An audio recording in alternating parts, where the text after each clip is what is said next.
भक्ति दो प्रकार की होती है, एक मधुरा भक्ति होती है, एक विरोधा भक्ति होती है।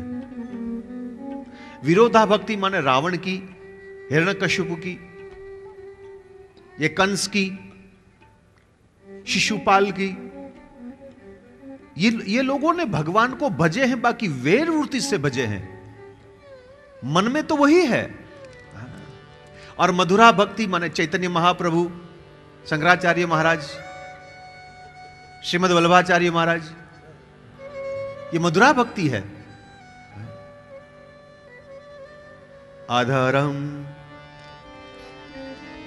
अधरम मधुरम वदनम मधुरम नयनम मधुरम हसितम मधुरम मधुराधिपते रखिलम मधुरम मधुराधिपते रखिलम मधुर। ये मधुरा भक्ति है। मतलब प्रेम से जो परमात्मा को कोई पुकारे तो उसको मधुरा भक्ति कहते हैं। और ये विरोधा भक्ति है। मनुष्य के जीवन में भक्ति दो तरीके से आती है, एक तो स्वाभाविक भक्ति और दूसरी प्रभाविक भक्ति। ज्यादातर समाज में, दुनिया में हम जो देखते हैं वो प्रभावी भक्ति है। इसने किया, इसने किया, इसने किया, इसने किया। आज कितने लोगों ने एकादशी करी? कौन बोला मैंने करी? कौन बोला? मैंने क्या कहा था? आज तो मौन व्रत है, तो आवाज कैसे निकला आपका? मैं तो वो कल वाला जो आदमी है ना, इनके लिए एकादशी कर रहा हूं। बेचारा दुखी था तो इनके लिए मैं कर रहा हूं, चलो इनका कल्याण हो जाए। तो एक ने किया तो दूसरा ने किया, दूसरे ने किया, एक ने किया, तो इसको कहते हैं प्रभाविक भक्ति।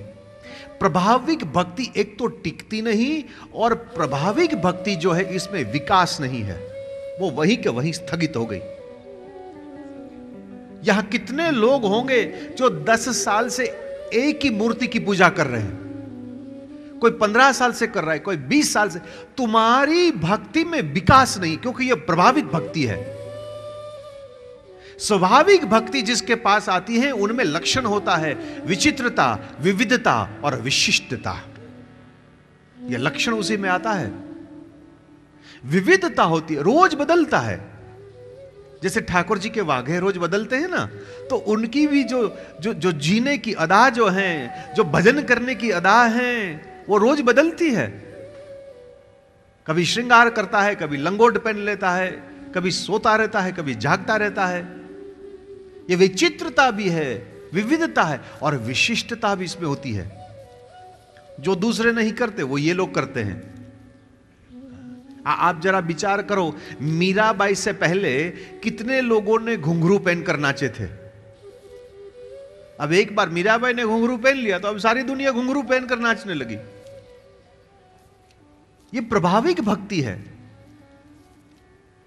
स्वाभाविक भक्ति तो कोई ध्रुव है, कोई चैतन्य महाप्रभु, कोई वल्लभाचार्य हो, कोई सुखदेव जी महाराज हो, कोई सनकादि ऋषियों हो। महाराज ये लोग स्वाभाविक, जन्म से ही ये लोग सिद्ध हैं, जन्म से सिद्ध हैं। किसी ने सिखाया नहीं है, वो सीख कर आए हैं और दूसरे को बताते हैं कि ऐसे करो तुम भी। और अपनी रीत सबकी अलग अलग है।